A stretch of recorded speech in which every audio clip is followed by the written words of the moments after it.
하나님의 말씀은 마가복음 3장 1절부터 6절까지의 말씀입니다. 우리 한 절씩 교독하겠습니다. 예수께서 다시 회당에 들어가시니 한쪽 손 마른 사람이 거기 있는지라. 사람들이 예수를 고발하려 하여 안식일에 그 사람을 고치시는가 주시하고 있거늘 예수께서 손 마른 사람에게 이르시되 한 가운데에 일어서라 하시고 그들에게 이르시되 안식일에 선을 행하는 것과 악을 행하는 것, 생명을 구하는 것과 죽이는 것 어느 것이 옳으냐 하시니 그들이 잠잠하거늘 그들의 마음이 완악함을 탄식하사 노하심으로 그들을 둘러보시고 그 사람에게 이르시되 내 손을 내밀라 하시니 내밀매 그 손이 회복되었더라.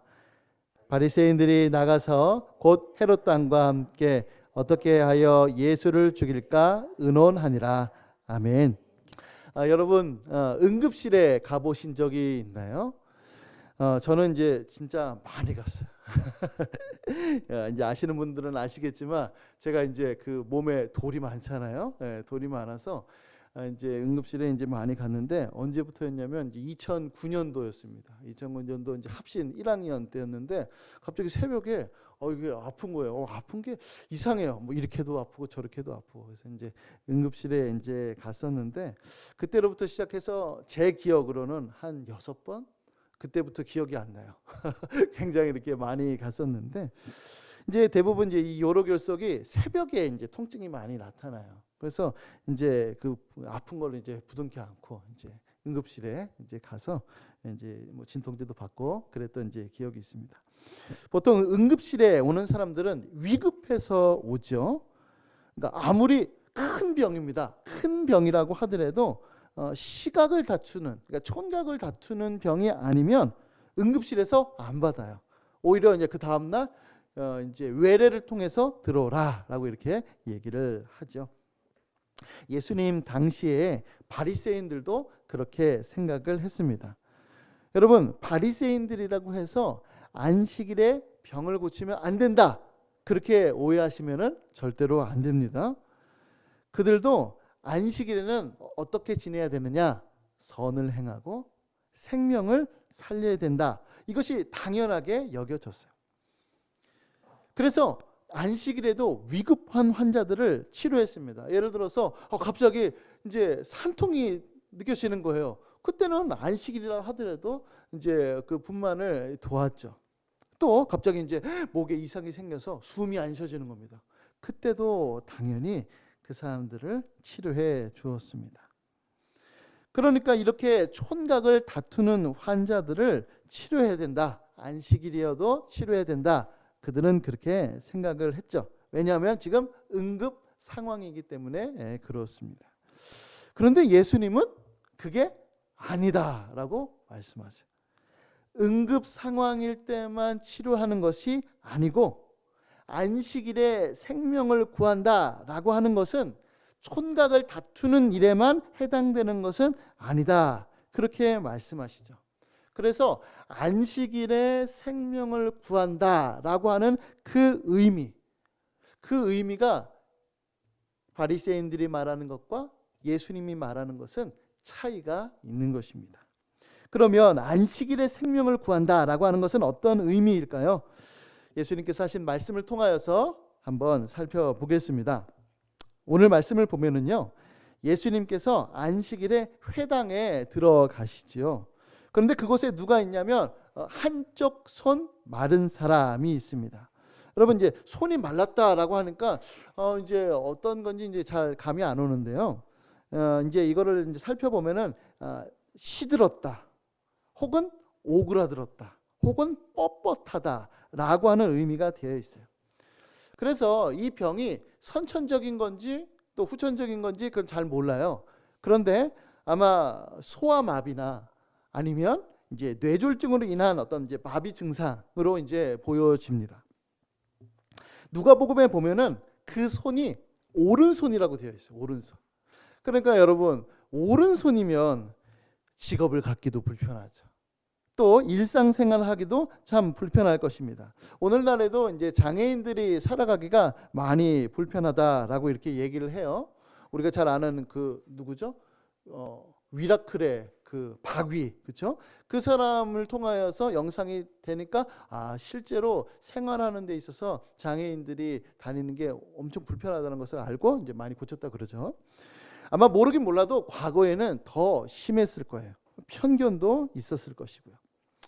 안타까운 것은 무엇이냐면 이 가련한 사람을 자신의 정적을 제거하는 도구로 사용하려고 했던 사람들이 있었습니다. 예수님이 하시는 일들에 대하여서 매우 못마땅하게 여겼던 사람들이었는데요. 바로 바리새인들이었습니다. 이들에게 있어서 예수님은 자신들과 함께 할 수 없는 사람들이었어요. 왜 그랬냐면 그들이 생각하기에 예수님은 신성 모독죄를 저질렀어요. 자신들이 혐오하는 세리와 죄인들의 친구들이었고요. 자신들이 중요하게 생각하는 금식과 같은 종교 관습을 거부했죠. 그리고 우리가 지난주에 살펴봤던 대로 안식일 규율을 파괴하는 사람이었기 때문에 그렇습니다. 그런데 이제 지금까지는 그냥 아유 참 저 사람 안 되는데 못마땅하게만 여겼어요. 그냥 예수님과 그의 제자들의 행동을 비난하는 정도로만 그쳤습니다. 근데 이제는 달라졌어요. 예수님을 고발하려고, 그러니까 예수님을 잡으려고 호시탐탐 노리고 있습니다. 지금 예수님을 제거할 목적으로 한쪽 손 마른 사람을 이용하려고 했던 것이죠. 어떻게 말이죠? 안식일의 병자를 고치면 자신들이 만든 할라카, 그러니까 유대법이죠. 안식일 유대법, 그것대로 고발하려고 했던 것입니다. 이제 앞서 언급드린 대로 바리새인들이 만든 안식일법은요, 안식일에 선을 행하고 생명을 살려야 된다 이렇게 되어 있어요. 그런데 단 조건이 있죠. 응급한 상황이 아니면 고치질 않는다는 겁니다. 우리도 응급한 상황이 아니면 응급실에 가지 않는 것과 비슷하죠. 어찌 보면 이 바리새인들이 만든 그 법이 그렇게 크게 문제가 없어 보입니다. 그리고 한쪽 손 마른 사람, 이 마른 사람도 그렇게 무슨 촌각을 다투는 환자가 아니에요. 그러니까 안식일에 굳이 고치지 않아도, 안식일 다음 날에 고쳐도 뭐 크게 별 이상이 없습니다. 그러나 예수님께서는 지금 굳이 안식일에, 이게 중요한 거예요. 굳이 안식일에 이 환자를 고치려고 합니다. 그러니까 지금 어떤 상황이죠?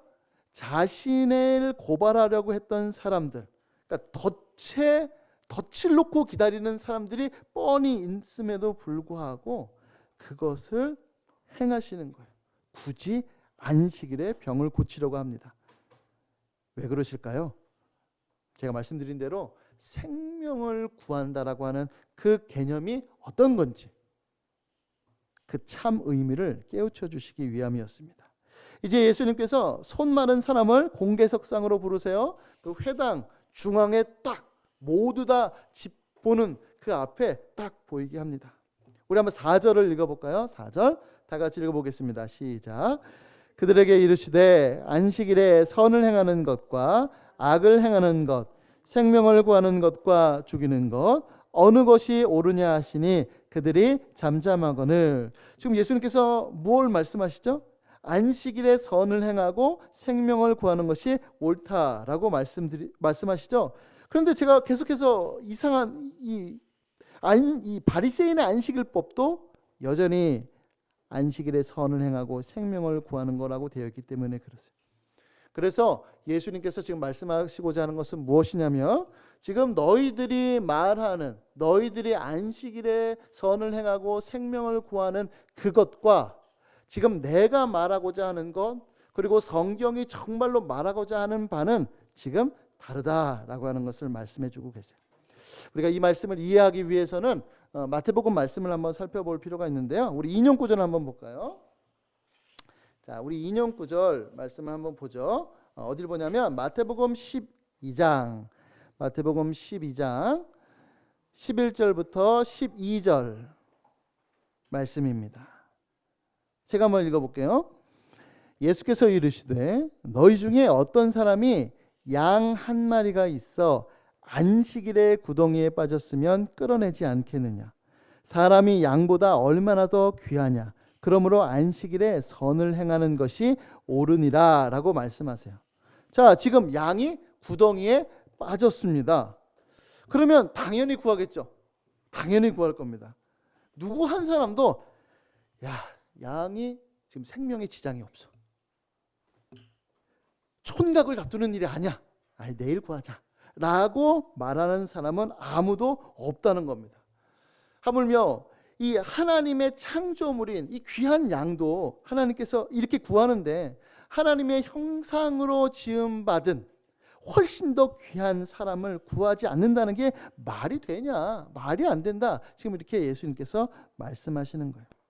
그러니까 지금 예수님은 단순히 그들이 쳐놓은 함정을 모면하려고 이렇게 말씀하시는 것이 아니었습니다. 생명을 구한다는 것이 무엇인지 그 정의를 교정시켜 주시는 거예요. 그리고 병고침을 굳이 안식일에 하셨습니다. 왜냐하면 안식일이 진정으로 가리키는 바, 안식일이 정말로 원하는 그것이 무엇인가? 바로 안식일은 생명을 살리는 것, 생명이 충만한 날이 바로 안식일이기 때문에 그렇습니다. 여러분, 하나님께서 안식일을 제정하신 이유가 있습니다. 안식일을 지킴으로 인하여서 하나님 나라에서 이루어질 영원한 안식을 바라보기 위함인데요. 그곳에는 완전한 생명이 있습니다. 우리 요한계시록 21장 4절 말씀을 한번 보겠습니다. 요한계시록 21장 4절 말씀 다 같이 한번 읽어볼까요? 자, 시작.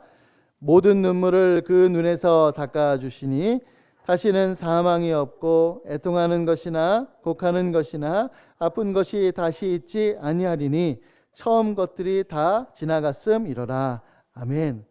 그러니까 이 매주 드리는 이 안식일은 우리로 따지면 주일이죠. 이 주일은 뭐냐면 영원한 안식을 바라보면서 드리는 날입니다. 영원한 안식일. 안식일에는 생명이 살아나고 아픈 사람들이 고쳐지고 영원한 그 나라에서 그런 일이 있겠지라고 하는 것을 바라보는 날이 바로 안식일인 것이죠. 마찬가지입니다. 예수님께서 선포하신 하나님의 나라, 그러니까 천국이죠. 천국은 바로 생명을 살리는 사역이었습니다. 사람을 구하는 사역이었어요. 그러니까 귀신 들린 사람의 그 고통, 귀신 들린 사람의 그 고통에서부터 자유케 하고 또 의식적으로 부정한 나병한 자를 깨끗하게 중풍병자의 죄를 사해 주시고 세리와 죄인들을 부르시고 굶주린 사람들에게 먹을 것을 주시는 그 모든 사역은 바로 선을 행하고 생명을 구하는 하나님 나라의 사역이었던 것입니다. 그리고 그 클라이막스가 무엇이냐면 바로 안식일이었던 것이죠. 그렇기 때문에 예수님께서 굳이 안식일에 손 많은 사람을 고쳐주신 것입니다. 하지만 안타까운 것은 무엇이냐면 예수님의 이와 같은 선한 의도에도 불구하고 바리새인은 예수님의 질문에 답을 하지 않아요. 아무 말도 하지 않습니다. 잘못을 뉘우쳐서 그런 것이 아니라 이 잘못 말했다가는 이제 자신의 입지가 매우 곤란하기 때문인데요. 예수님께서 하신 그 말씀을 긍정적으로 말하면, 답변을 하면은 예수님을 고발할 명분이 사라집니다. 만약에 반대로 부정적으로 말하면 그것은 이제 말도 안 되는 거예요. 왜냐하면 안식일에 악을 행하고 죽인다. 이건 말이 안 되잖아요. 본인들도 그렇게 생각하지는 않기 때문에 그렇죠. 그러니까 이러지도 못하고 저러지도 못하고 지금 이렇게 그런 가운데에서 이제 침묵할 수밖에 없었던 것이죠. 이런 태도를 보이신 이런 태도를 이제 예수님께서 보시고 난 다음에 주님의 그 마음 가운데는 어떤 마음이 드셨냐면 양가 감정이 들었어요. 무슨 뜻이냐면, 자, 한번 5절을 보죠. 5절을 보니까 이렇게 말씀하고 있어요. 우리 같이 읽어보겠습니다. 시작. 그들의 마음이 완악함을 탄식하사 노하심으로 그들을 들러보시고. 예, 거기까지 보겠습니다. 여기 지금 이제 탄식하다라고 번역되어 있는 이 단어는 엄밀하게 말해서 슬퍼하다는 뜻이에요. 괴로하다라고 하는 의미입니다. 동시에 여기서 노하셨다라고 하는 것은 분노죠. 말 그대로 분노입니다. 당연히 예수님의 이 분노는 의분이죠. 의로운 분노입니다. 그러니까 예수님께서 말씀하시는 것이 명백한 진리임에도 불구하고 자신들의 이 입지를 위해서 침묵하는 그것을 보면서 한편으로는 예수님께서 너무너무 화가 나시는 거예요. 의로운 분노를 바라십니다. 그러나 동시에 어떤 마음이 드셨냐면은 이 진리를 거부하는 사람들의 그 어리석음, 그것을 보시면서 한탄에 여기시고 그들을 불쌍히 여기시고 그들을 향하여서 괴로운 심정을 지금 하시는 겁니다. 왜냐하면 예수님 안에 공의와 사랑, 이 두 가지 속성이 다 존재하기 때문에 그런 것이죠. 하지만 바리새인들은 예수님의 이러한 마음을 아는지 모르는지 예수님을 죽일 음모를 꾸밉니다. 근데 이제 아이러니한 게 있어요. 뭐가 있냐면 한번 6절을 보죠. 우리 6절 다 같이 읽어보겠습니다. 시작. 바리새인들이 나가서 곧 헤롯 당과 함께 어떻게 하여 예수를 죽일까 의논합니다. 여기 보면 헤롯 당이 나오죠, 그죠? 이 바리새인들과 헤롯 당은 그러니까 이제 함께 할 수 없는 사람들이에요. 왜냐하면 이제 이 바리새인들은 로마를 싫어했습니다. 그러니까 로마가 억압하고 폭정 가운데 있는 것을 싫어했어요. 그래서 이 다윗 왕가로부터 이어지는 메시아가 속히 와서 이 로마의 이 압제로부터 벗어났으면 좋겠다. 반 로마 정책을 피는 거죠. 그런데 헤롯 당은 달라요. 헤롯 당은 친 로마 정책을 펼칩니다. 그러니까 옛날에, 그러니까 뭐 비유가 좀 완전히 맞는 건 아닌데, 이제 우리나라 일제 시대 때 이제 독립군들이 있고 이제 친일파가 있고 이렇게 있는 것처럼 둘이 섞일 수 없는 것처럼 지금 이 바리새인들과 헤롯 당이 섞일 수 없는 사람들이거든요. 그런데 공통의 목표가 생겼습니다. 예수를 제거하는 거예요. 왜냐하면 바리새인들은 종교 지도자들이에요. 그러니까 정치인들이 아닙니다. 종교 지도자들인데 종교적으로 봤을 때 예수님이 하는 행동들이 자기들이 하는 그 유대교와 안 맞거든요. 위협이 느껴지는 거예요. 그러니까 예수님을 제거하려고 하죠. 헤롯 당은 보면은 예수님이 이제 가는 곳마다 사람들이 우르르 몰리거든요. 이거 폭동이 일어날 수도 있고. 이제 나중에 가면은 예수님을 메시아다 이렇게 막 사람들이 외치니까 당시에는 이제 로마의 폭정에서부터 이제 벗어나게끔 하려고 하는 예수님의 움직임이 있나 보다 이렇게 생각하면서 이거는 가만두면 안 되겠다 이렇게 생각을 했던 거예요. 그러니까 서로 섞일 수 없는 사람들인데 예수님을 없애려고 하는 그 공통된 그것 때문에 서로가 이제 뭐죠? 이렇게 그걸로 이룬 거죠. 이렇게 서로 이렇게 손을 잡은 겁니다. 근데 이제 더 아이러니한 게 있어요. 그건 뭐냐면 지금 안식일이잖아요. 그들이 말했죠. 선을 행하고 생명을 살려야 되는 그 안식일에 지금 뭐 하는 거예요? 악을 행하고 죽이려고 하는 거예요. 너무나도 모순인 바리새인들의 모습이 보여집니다. 하지만 예수님은 달랐어요. 예수님은 안식일의 주인이셨죠. 그래서 안식일의 참된 의미가 무엇인지를 알려주셨습니다. 뭐죠? 모든 사람의 생명을 구하는 그 일. 촌각을 다투는 일이든 그렇지 않든 상관없이 만약에 고침을 받아야 된다라고 한다면은 그것은 안식일에도 그것을 해야 된다. 그것이 바로 안식일의 참된 의미였던 것입니다. 이것을 가르치시기 위해서 한쪽 손 마른 사람, 그 사람을 모두가 보는 앞에서 굳이 안식일에 고치셨던 것이죠. 자, 이 말씀을 통해서 우리가 몇 가지 한번 적용해 보도록 할게요. 첫 번째는요, 우리 교회가 이끄는 교회죠. 이끄는 교회가 이 생명을 구하는 교회, 사람을 살리는 교회가 되었으면 좋겠어요. 제가 이거에 대해서 이제 블로그에도 이제 잠깐 이제 언급한 적이 있었는데, 그러니까 이제 제가 갖는 기대는 뭐냐면, 그리고 제가 이제 이끄는 교회를 개척하면서 어떤 것을 바랬냐면, 이끄는 교회를 가면 그 안에는 예수 안에 있는 생명이 있다. 이끄는 교회 가면은 예수님 안에 있는 회복이 있고, 그 안에는 생기가 있고 영적인 활기와 활력이 있다라고 하는 그 기대가 있는 곳, 이게 바로 이끄는 교회였으면 좋겠다는 생각이 있습니다. 우리도 그와 같은 기대를 갖고 나오면 좋을 것 같아요. 교회 가서 그냥 오늘도 한 번 드리는 예배, 그것이 아니라 이 안에서 생명이 있고 회복이 있고 생기가 넘치는 그와 같은 예배, 그와 같은 모임, 그와 같은 공간이 되었으면 좋겠다는 것이죠. 정말로 이끄는 교회 가면 생명을 구하시는 예수님을 만날 수 있다. 저는 이제 이런 기대로 사람들이 왔으면 좋겠다는 생각이 이제 있습니다. 제가 이거에 대해서 이제 크게 또 두 가지로 한번 나눠봤어요. 먼저는 우리의 영혼이 살아나야 합니다. 허물로 죽은 우리가 생명을 구하시는 예수님으로 말미암아 살아나야 한다는 의미예요. 그런데 이거는 철저히 불신자들에게 해당되는 말입니다. 더 나아가서 우리 교회가 특별히 우리 이제 여기 보면 이제 어린 영혼들이 있는데, 이 어린 영혼들을 위해서 고민을 많이 가져야 돼요. 왜냐하면 이제 이 어린 영혼들은 우리가 이 아이들한테 말할 때에 뭐라고 말하냐면, 너는 하나님의 자녀다.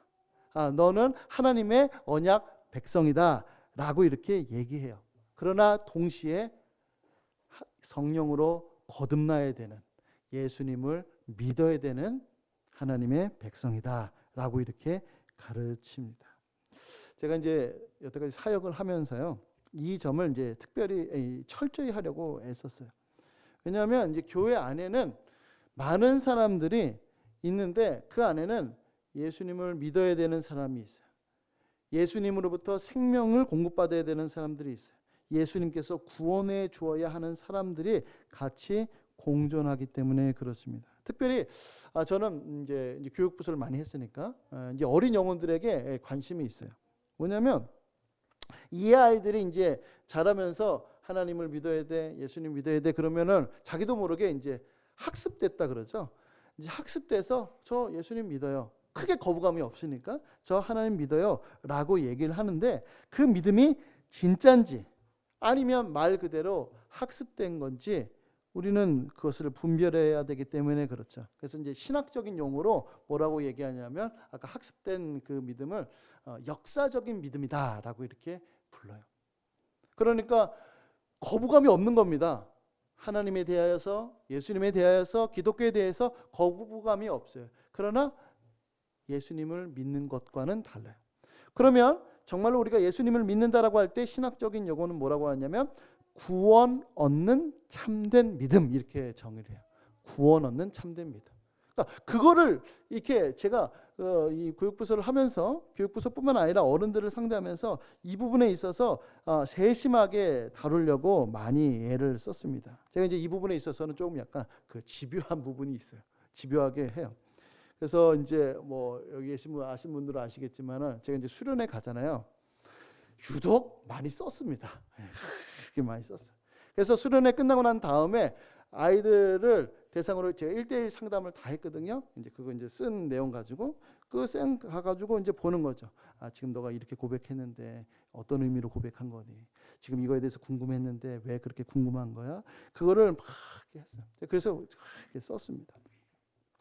물론 누가 구원을 받았는지 받지 않았는지 엄밀하게는 알 수 없어요. 그러니까 우리의 영역은 그게 아닙니다. 그러니까 하나님의 영역이에요. 그러나 하나님께서는 우리에게 무엇을 주셨냐면 믿는 사람들이 갖는 증거. 그러니까 열매를 보고 나무를 알 수 있는 증거를 우리에게 주셨어요. 그래서 우리도 어떻게 알아요?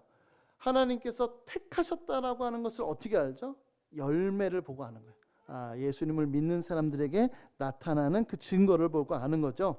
우리 성경을 한 구절 볼게요. 어디를 보냐면 데살로니가 전서 1장 3절부터 4절까지의 말씀. 네, 우리 인용 구절이 있습니다. 인용 구절이 있어요. 자, 우리 한번 다 같이 읽어볼까요? 자, 시작. 너희의 믿음의 역사와 사랑의 수고와 우리 주 예수 그리스도에 대한 소망의 인내를 우리 하나님 아버지 앞에서 끊임없이 기억함이니 하나님의 사랑하심을 받은 형제들아 너희를 택하심을 아노라. 아멘. 자, 여기 보면은 택하심이라고 나오죠. 자, 이 택하심은 뭐죠? 하나님의 영역입니다. 누구를 택했는지 안 택했는지 그거는 바로 하나님께서만 아시는 거예요. 그러나 그들이 보여준 그 열매, 어떤 열매요? 믿음, 사랑, 소망. 이 세 가지의 열매를 보니까 너무나도 분명하다는 거예요. 근데 여기 보면은 뭐라고 나와 있냐면 재밌어요. 그냥 믿음, 소망, 사랑이라고 얘기하지 않고 믿음의 역사, 믿음을 통하여서 나타나는 그 일들이 나타났다는 거예요. 그리고 사랑의 수고, 그렇죠. 그 다음에 소망의 인내, 그렇습니다. 그것이 너무나도 분명하기 때문에 바울이 알 수 있었던 거예요. 그래서 여러분, 저를 한번 봐주세요. 이렇게 생각하시면 좋습니다. 이제 하나님의 시각에서 보면 먼저 택하심이 있어요. 택하시고 그 다음에 우리가 믿게 됩니다. 그러니까 하나님의 시각은 이 사람이 내가 택했으니까 믿게 되는 거예요. 그러니까 택했으니까 믿게 되는 거, 이렇게 아는 겁니다. 그런데 우리는 어떻게 아냐면은 택하심을 먼저 아는 것이 아니라 우리가 예수님을 믿어요. 그제서야 내가 택함을 받았구나라고 하는 것을 아는 겁니다. 그러니까 하나님의 시각은 택하심, 그 다음에 믿음. 우리는 믿고 난 다음에 택하심을 아는 거죠. 지금 사도 바울이 얘기한 거가 바로 그것입니다. 그래서 여러분, 교회는 뭘 얘기해야 되냐면 이 영적인 상태를 끊임없이 점검해 볼 필요가 있어요. 그것이 어른이 됐든 아이가 됐든 누구하고 상관없이 그럴 필요가 있습니다. 끊임없이 점검해야 돼요. 그래서 자신이 보여준 그 열매가 참 감람나무 열매인지 아니면 돌 감람나무 열매인지를 면밀히 살펴야 됩니다. 그래서 그 영혼이 만약에 죽어 있다면 생명을 살릴 수 있도록, 그리고 생명을 살리시는 예수님께로 데리고 가야 되죠. 그것이 설교 사역일 수도 있고, 그것이 전도 폭발, 사형리, 뭐가 됐든지 간에 그들의 생명을 구해야 한다라고 하는 사실이에요. 제가 이제 예전에 제가 사역을 하는데 어떤 교회에서 이제 사역하는데 어린이 주일 헌신 예배였어요. 그때 이제 막 제가 설교를 했던가 제 기억이 안 나는데 설교를 하고서 이제 어른들이랑 아이들이랑 같이, 근데 이제 마지막에 우리 영혼들을 위해서 기도하겠습니다. 막 이렇게 기도하고 제가 끝마치려고 이렇게 쓱 눈을 떴는데 저기 있던, 제 기억으로는 한 초등학교 1학년인가 그 정도 됐을 거예요. 그 아이가 막 닭똥 같은 눈물을 뚝뚝뚝뚝 흘리면서 막 기도하는 거예요. 그래서 제가 속으로 무슨 생각했냐면은 애가 정말로 회심했나 보다. 예수님을 믿게 됐나 보다. 제가 그랬어요. 감동을 받고서 이제 다 끝난 다음에 제가 이제 그 아이에게 찾아갔습니다. 얘야, 너 그때 아까 예배 시간에 기도하면서 울었는데 왜 울었어? 그랬더니 걔가 하는 말이, 전도사님, 그때 전도사님, 죽은 고양이가 생각나서 울었어요. 이렇게 얘기하는 거예요. 그래서 제가 얼마나 낙담이 됐는지. 그렇습니다. 이게 그러니까 우리가 눈물을 흘렸느냐 안 흘렸냐 이거에 따라서 이 사람이 구원받았느냐 구원받지 않았느냐, 혹은 예수님을 믿느냐 아니냐, 은혜를 받았느냐 아니냐, 이렇게 구별하는 명확한 증거는 아니에요. 그러니까 성경에서 분명하게 얘기하는 그 열매가 무엇인지를 확인하는 것, 교회가 해야 하는 역할이죠. 자, 두 번째는 무엇이냐면 우리 믿는 사람들의 영혼이 다시 살아나야 됩니다. 제가 그냥 살아나야 된다고 말하지 않고 다시 살아나야 된다라고 하는 것에 여러분 주목해 주시기를 바라겠습니다. 여러분, 우리는 예수님 안에 있습니다. 그렇죠? 우리 안에는 예수님의 생명이 있습니다. 그런데요, 살아있는 건 맞지만 우리가 신앙생활을 하다 보면은 마치 죽은 것과 같은, 그러니까 생기를 잃은 것과 같이 살아가는 일들이 많아요. 우리가 그런 것을 두고 영적인 침체다라고 이렇게 얘기를 합니다. 여러분, 우리가 끼니를 잘 챙겨 먹지 않고 무리를 하면 진짜 골골됩니다. 너무너무 이제 힘들죠. 우리 여러분 이제 모두 뭐 감기 몸살 한 번쯤 알아보셨죠? 감기 몸살이 무슨 죽을 병은 아니죠. 근데 감기 몸살 걸리면 너무 힘들어서 아무것도 못합니다. 아무것도 못해요. 그냥 막 누워 있어요. 생명은 있는데 활동할 수가 없는 상태인 것이죠. 마찬가지입니다. 영적인 부분에 있어서도 마찬가지예요. 분명히 우리 안에 예수님의 생명이 있지만 그 예수님의 생명이 우리 안에서 활발하게 이루어지지 않는 그런 부분이 존재한다라고 하는 사실입니다. 이를 위해서도 저는 이제 신앙 상담을 이제 정기적으로 가져요. 뭐 아이들이든 어른들이든 상관없이 신앙 점검을 합니다. 그러니까 제가 이제 신앙 점검을 할 때 어떻게 하는 거냐면은 이제 예수님을 믿는지 안 믿는지 그걸 확인하고 그 열매가 분명하지 않으면 이제 분명할 수 있도록 도와주고, 또 예수님을 믿는다라고 하는 것이 이제 확실히 되면 이제 왜 지금 현재 예수님을 믿는데 예수님을 믿지 않는 것과 방불할 정도로 왜 그런 상황에 있는지를 또 체크하고, 그렇게 제가 이제 합니다. 이제 종교개혁자 마틴 부처, 마틴 부서, 마틴 부쩌 이렇게 발음하는데 이분이 쓴 책이 있어요. 제가 이제 요걸 드렸죠, 그렇죠? 이제 보면은 이제 영혼들을 이제 구별하는 이제 5가지로 이렇게 구별을 해요. 여기 보면 이제 잃어버린 양이 있어요. 잃어버린 양은 뭐냐면 세례를 받을 수도 있고 안 받을 수도 있는데 정말 말 그대로 예수님을 믿지 않는 분. 길 잃은 양, 말 그대로 세속 교리, 거짓 교리에 빠져 있는 경우도 있고, 또 상처 입고 깨어진 양, 여기 보면은 B, 고린도 교회와 같은 사람들.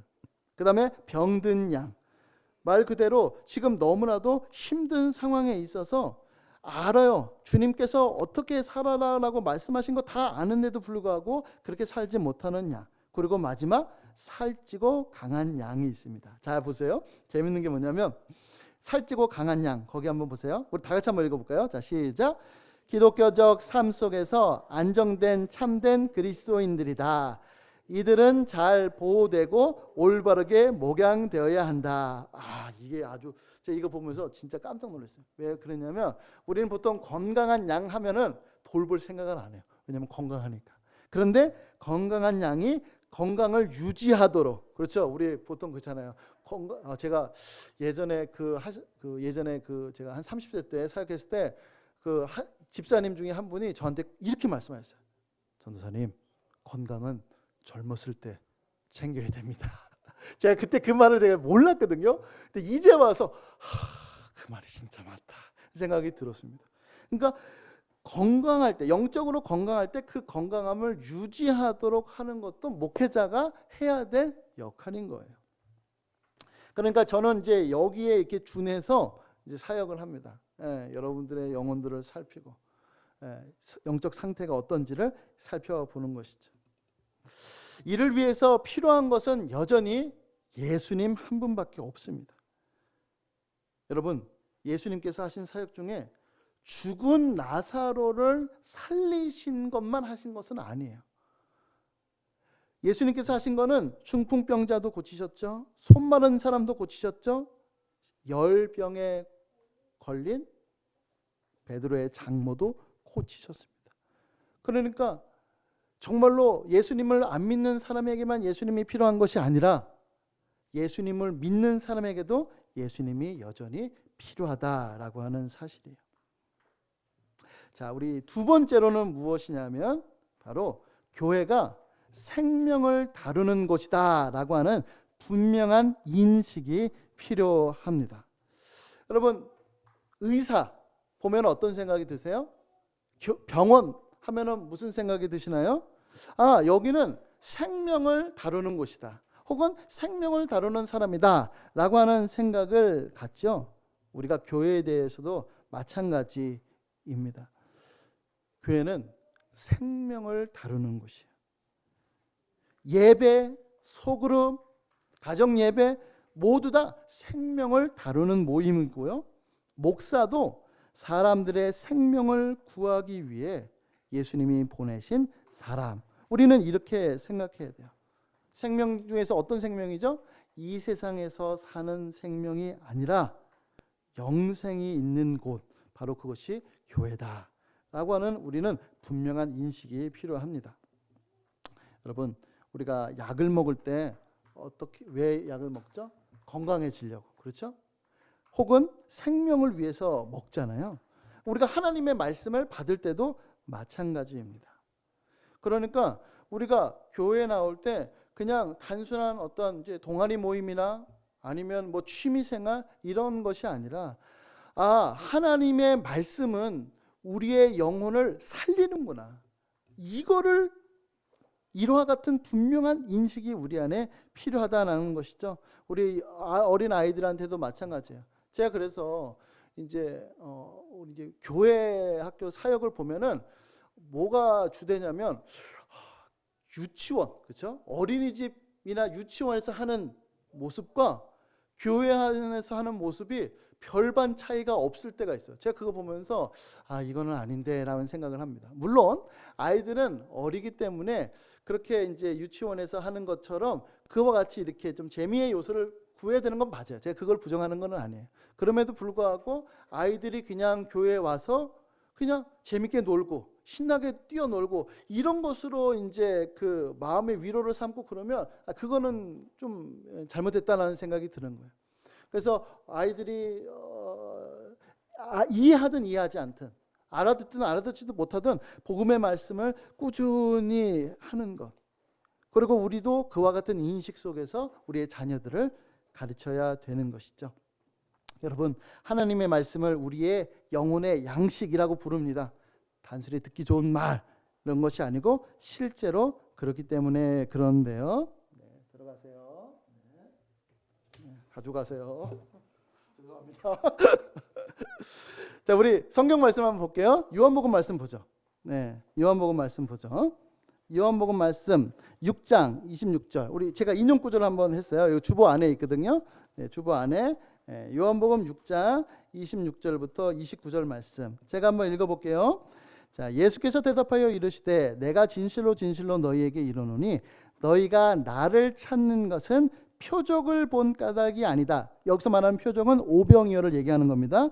그것을 본 까닭이 아니요 떡을 먹고 배부른 까닭이다 라고 이렇게 얘기합니다. 그러니까 무슨 뜻이에요? 표적. 아, 하나님께서 하신 사인이다. 그것을 보고 쫓은 것이 아니라 아, 예수님 따라가면 먹을 거 주네. 이것 때문에 왔다는 거예요. 근데 예수님께서 뭐라고 그러시냐면 27절, 썩을 양식을 위하여 일하지 말고 영생하도록 있는 양식을 위하여 하라. 일을 하라. 이 양식은 뭐냐? 인자가 너희에게 줄 것인데 인자는 아버지 하나님께서 인친 자니라. 우리 28절 다 같이 28절 29절 다 같이 읽어볼게요. 시작. 그들이 묻되 우리가 어떻게 하여야 하나님의 일을 하오리까? 예수께서 대답하여 이르시되 하나님께서 보내신 이를 믿는 것이 하나님의 일이나 하시니라. 아멘. 그렇습니다. 하나님께서 하나님의 일을 하라고 그러세요. 그러면 우리가 일? 봉사? 이렇게 생각할 텐데 그게 아니라 예수님을 믿는 그것이 바로 하나님의 일이다. 지금 너희들에게 진짜 중요한 게 바로 예수님을 믿는 것이다 라고 말씀하시죠. 왜냐하면 예수님은 생명의 떡이기 때문에 그렇습니다. 생명이기 때문에 그런 거예요.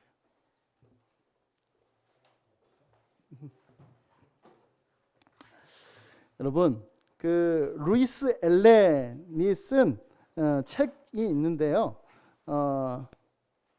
루이스 엘렌이라고 하는 사람이 쓴 책 중에 설교자의 요리문답이 있어요. 거기 서문을 보면은 이렇게 얘기하고 있는데요. 제가 한번 볼게요. 제가 우리 주보, 주보 보면은 제가 이렇게 했습니다. 좀 길지만 제가 한번 좀 읽어볼게요. 몇 년 전 BBC에서, 이제 영국이죠, 의학에 이바지한 공로로 여왕의 훈장을 받은 뛰어난 미생물 학자를 다룬 다큐멘터리를 보았다. 그 여성 학자는 특정 바이러스의 돌연변이에 대한 연구에 헌신했고, 그 연구 덕분에 수술이 불가능해 몇 주밖에 살 수 없는 환자들에게 실험적인 주사요법을 시행해도 좋다는 영국 정부의 승인을 받아냈다. 그 결과는 놀라웠고 몇몇 경우에는 거의 기적에 가까운 일이 일어났다. 그는 내 오랜 친구이자 내가 섬기는 회중의 일원이기도 하다. 나는 그 다큐멘터리에 대해 치하하면서 그토록 유익한 성취가 가능한 일에 종사하니 얼마나 좋겠느냐고 했다. 그러자 그의 우선순위를 확연히 보여주는 대답이 돌아왔다. 이게 중요해요. 제가 하는 일은 사실 그렇게 중요한 게 아니에요. 목사님이 하는 일이 정말 중요하죠. 과연 설교가 생명을 연장하는 의학적 공헌보다 더 중요할까? 내 친구는 그렇게 생각했다. 나도 그렇게 생각해야 마땅하다. 당신도 마찬가지다. 여러분, 의학에 종사하시는 분들의 그 고귀함과 그들의 희생은 참으로 대단합니다. 놀랍죠. 그러나 목회자가 하는 일은 그거보다 열등하고 모자라고 그런 얘기를 하는 것이 아니라 교회에서 다루는 일, 설교 사역, 하나님의 말씀을 전하는 그것은 바로 영원한 생명을 다루는 거기 때문에 이와 같이 표현한 겁니다. 그래서 제가 말씀드리고자 하는 것은 교회에 오는 것, 예배를 드리는 것, 하나님의 말씀을 듣는 것, 그런 것이 그냥 한 주 드리고 마는 그것이 아니라 나는 오늘도 영적인 생명을 공급받는구나. 그리스도 예수 안에서 내 영혼이 살아나는구나 라고 하는 생각 속에서 드렸으면 좋겠습니다. 자, 우리 말씀을 정리하도록 하겠습니다. 우리 사랑하는 이끄는 교회 성도 여러분, 예수님은 생명을 구원하시는 분입니다. 사람을 살리시기 위해 오셨고 그것을 보여주시기 위해서 지금 한쪽 손 마른 사람을 고쳐주셨습니다. 회복과 생명이 충만해야 할 안식일에 그것을 행하셨던 것이죠. 그래서 여러분, 예수님 안에 머무르시기를 바랍니다. 예수님을 바라보시기를 바랍니다. 예수님의 생명으로 충만하시기를 바랍니다. 그리고 저는 사람을 살리는 그 예수님이 이끄는 교회를 통하여서 나타내지기를 간절히 소원합니다. 이끄는 교회 사역을 통하여서 여기 계신 모든 분들이 생명의 주님을 바라보았으면 좋겠어요. 그리고 이끄는 교회의 섬김을 통하여서 예수님의 생명이 여러분들과 또 우리 자녀들에게 충만케 되기를 예수님의 이름으로 간절히 축복합니다. 아멘.